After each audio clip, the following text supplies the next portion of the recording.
abraço a você que mais uma vez chega junto aqui comigo para conversar sobre Botafogo, como todos os dias nós fazemos aqui nesse canal. Embora nos últimos 3 dias eu não consegui postar vídeo, eu não vim aqui para falar sobre Botafogo por conta de responsabilidade com os prazos que eu tenho, né? Porque eu trabalho por conta própria, eu trabalho com estamparia, então devido à correria, né, para cumprir os prazos das entregas para os clientes, eu não tive tempo para vir aqui, mas agora normalizou, as coisas acalmaram, consegui cumprir tudo no prazo correto, e por isso eu consegui agora vir aqui conversar com vocês sobre Botafogo, beleza?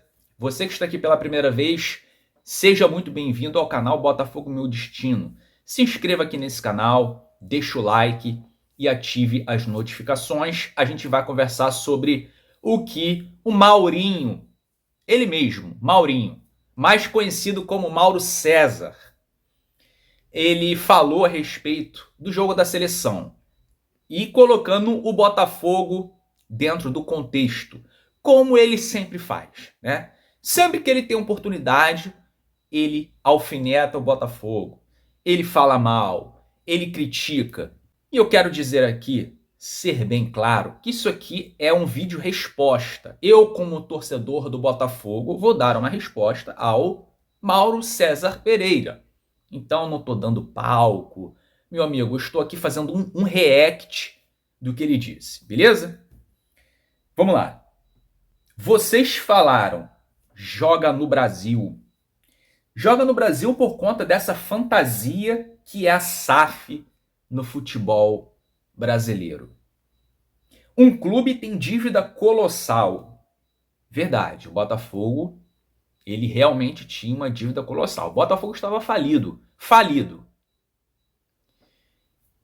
E a gente não via ninguém odiando o Botafogo, né? Ninguém odiava, ninguém tacava pedra. Pelo contrário, eles demonstravam pena. Eles tinham uma certa simpatia pelo falido Botafogo que outrora cedeu jogadores para a seleção, que outrora encantou o Brasil com Garrincha, com o Nilton Santos, mas que hoje passa por uma situação muito difícil, né? E eles sempre criticavam as gestões anteriores. Que pena que isso aconteceu com um clube, né, tão tradicional. Era isso. Sempre foi isso. Agora que o Botafogo se tornou SAF, um clube estruturado, um clube que, como ele diz, uma dívida colossal. A dívida está sendo paga.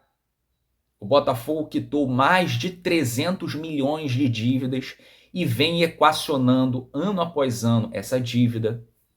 O Botafogo se reestruturou. Hoje o Botafogo ele tem um núcleo de saúde e performance top de linha, de altíssimo nível. Hoje o Botafogo já tem um centro de treinamento, né? O que era o Lonier assim que a SAF começou e o que é o Lonier hoje. Existe uma enorme diferença. Hoje o Botafogo tem um setor de scout que mapeia jogadores, encontra jogadores que ninguém está de olho. Quem que mapeou o Igor Jesus? Quem que mapeou o Savarino? Que hoje, na minha opinião, são os 2 melhores jogadores do Botafogo. Quem que mapeou Bastos? Quem que mapeou Alexander Barbosa? Quem que trouxe esses jogadores que hoje compõem um grupo, né, qualificado, um dos melhores elencos do Brasil? O Botafogo pagou caríssimo somente no Luiz Henrique, no Thiago Almada e no Matheus Martins. Sendo que eles não estão sendo pagos de uma vez. Mais de 300 milhões, mas não é de uma vez. O Botafogo está pagando aproximadamente 60 milhões por ano. Então isso já refuta qualquer argumento de que o Botafogo está gastando mais do que arrecada. Continuando. Um clube tem dívida colossal, vem um cara, compra, não precisa quitar dívida e sai contratando um jogador. Tem vários clubes, ele fala isso, né? Não precisa quitar dívida. A principal responsabilidade da SAF do Botafogo hoje é quitar dívida. O Botafogo foi comprado com as dívidas. Então não foi 400 milhões, foi mais de 1 bilhão, que o Botafogo tinha mais de 1 bilhão de dívidas. E o Textor, a SAF Botafogo, está quitando a dívida. Hoje, quem jamais imaginou um dia receber, hoje tem uma perspectiva, mesmo que dure um pouco. Ele tem a certeza que ele vai receber porque ele está numa fila. Isso está dentro da lei da SAF. Então, um funcionário que jamais receberia, hoje ele vai receber. Mais cedo ou mais tarde, mas ele vai receber. Então, meu amigo, eu não consigo entender, cara. Eu não consigo entender. Outrora tinham pena, hoje os caras têm raiva. Tem raiva? Por que eles destilam tanto ódio assim do Botafogo? Será porque o Botafogo está ameaçando a hegemonia de 2, 3 clubes no Brasil? Será que eles não querem? Eles dizem que querem um futebol competitivo, mas quando vem um time que ameaça isso, ameaça, né, o monopólio do futebol brasileiro, a hegemonia, e entra nessa competitividade, os caras reclamam, não consigo entender. Não consigo entender, sinceramente. Em condições normais, os dois estariam jogando lá fora. Chegaram há pouquíssimo tempo por conta dessa situação. Discordo de vocês de jogam no Brasil. Não, Mauro, eles não jogam no Brasil, não. Eles jogam na China.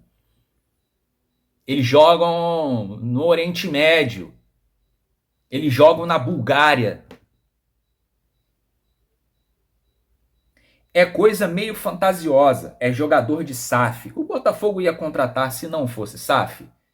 Nunca ia contratar. Como é que eles iam vir para um clube cheio de dívidas, um clube que não ia ter certeza se ia conseguir pagar o cara, um clube que não ia disputar nada, porque não tinha elenco para isso? E como é que o jogador ia jogar num time? Como é que um jogador de alto nível ia jogar num time, sabendo que o time não ia disputar nada, o cara não ia ter visibilidade? É claro que não ia jogar no Botafogo antigo. Mas hoje, o cara sabe que o Botafogo é um time estruturado. O Botafogo hoje, nesse momento, é um time capaz de disputar títulos. Então quem que não vai querer jogar num time que tem essa visibilidade? Enfim, continuando. É uma realidade paralela. O futebol brasileiro não teria condição de tê-los. Ou esse clube não teria condição de tê-los. Esse clube que ele se refere, é claro que é o Botafogo. E dessa forma ele critica todas as SAFs. Então ele prefere que um time seja associativo, mas seja fundado em dívidas, um time que não tenha visibilidade, que viva só do passado, não pague salários, não pague dívidas. Ele prefere que esse time continue nessa situação do que venha uma SAF e reestruture todo o clube e coloque ele nos trilhos novamente. É isso que ele prefere, então. Então a SAF hoje, ela proporciona isso. Um ótimo jogador que está lá fora, está meio esquecido, ele volte para o Brasil, joga em alto nível, e aí ele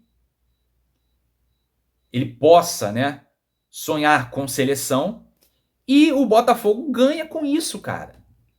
Por quê? Porque ele vai ter visibilidade, ele vai conseguir botar todo o futebol dele em prática. É claro, dentro de uma metodologia de jogo, dentro de um esquema. O treinador também precisa fazer o trabalho dele para que o futebol desse jogador seja potencializado, e o Arthur Jorge tem feito isso. Ele tem competência para isso. É claro que isso vai ser bom também para o jogador, porque ele jogando tudo que ele sabe, ele vai poder voltar para a Europa, ele vai poder jogar em alto nível em um grande clube da Europa. Ele vai poder sonhar com seleção, ele vai ser visto, né, para a seleção. Quem não é visto não é lembrado. E aí, isso vai gerar dinheiro para o clube. Por quê? Porque esse jogador futuramente será negociado por um valor muito maior do que aquele que ele foi adquirido. Mesmo o Luiz Henrique e Thiago Almada. Thiago Almada foi titular da seleção da Argentina. O Savarino foi titular da seleção da Venezuela. O Luiz Henrique foi titular no jogo anterior da seleção. Nesse jogo contra o Chile, ele foi reserva, entrou no segundo tempo e fez um golaço, característica dele. O Igor Jesus, pela primeira vez convocado, começou como titular e fez gol, cara. Jogou bem. Então, isso gera visibilidade para o jogador. O clube pode negociar esse jogador futuramente por um valor muito mais alto do que ele foi comprado. Isso gera receita para o clube.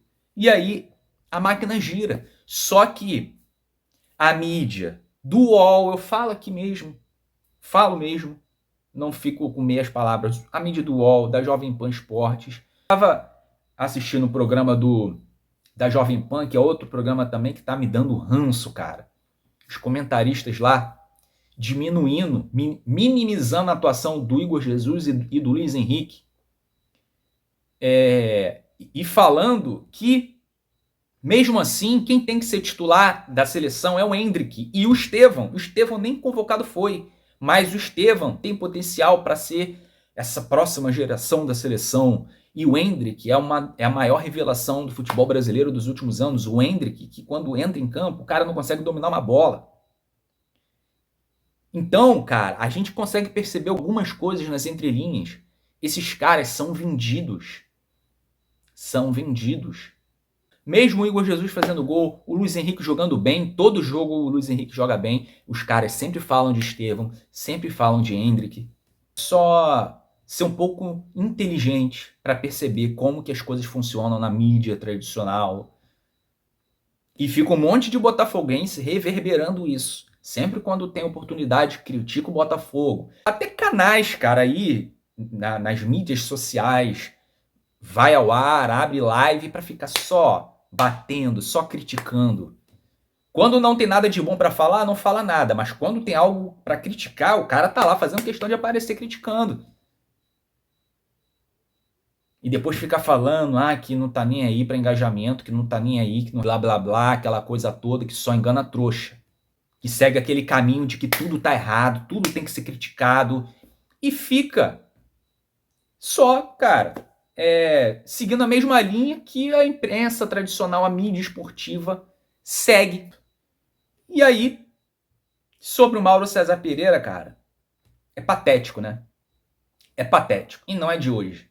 O cara realmente, o cara tem uma raiva, assim, imensurável do Botafogo.